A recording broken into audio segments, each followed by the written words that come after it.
Я с большим интересом воспринял предложение о создании фильма, который называется «Живохантыйская литература.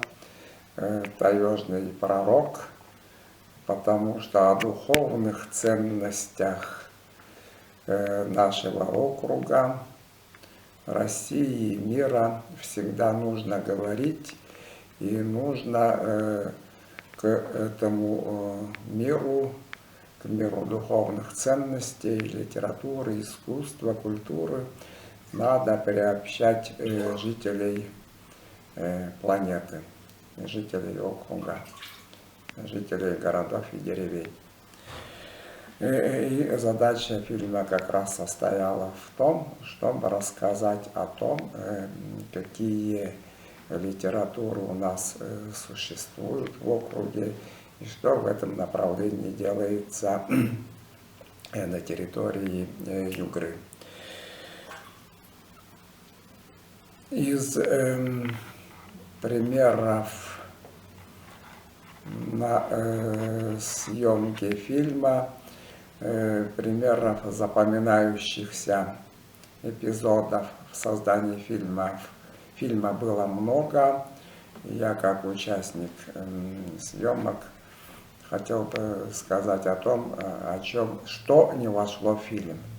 С самого начала планировалось, что в фильме определенное место займет творчество Геннадия Степановича Райшева, нашего художника, потому что он иллюстрировал книги многих наших писателей, и Иоанна Шесталова, и Андрея Тарханова, и мои книги он иллюстрировал. Поэтому вот его творчество тесно связано с литературой.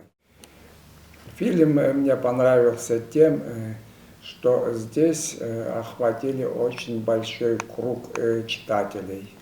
Здесь есть представитель с африканского континента Буба Сенгор, есть представитель американского континента Эндрю Уингет. Есть Москва, наш большой друг Владимир Юрьевич Зорин.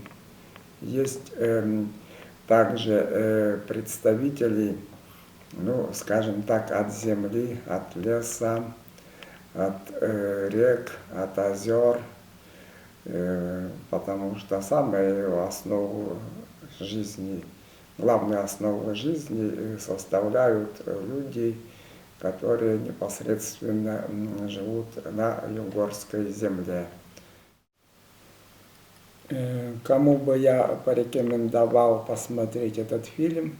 Прежде всего детям, школьникам в школах, затем студентам учебных заведений и вообще молодежи, как раньше говорили, работающей на предприятиях молодежи, потому что то, о чем мы говорим в этом фильме, о чем говорят герои фильма, мы хорошо все знаем.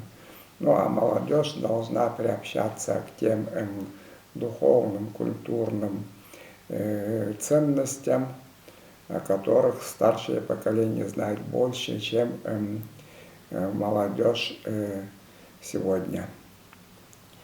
И я желаю авторам фильма и участникам нашей презентации здоровья, бодрости, духа, оптимизма и смотреть на мир, на солнце, на луну, на наши леса, на нашу землю с большой надеждой на то, что завтра будет лучше, чем сегодня.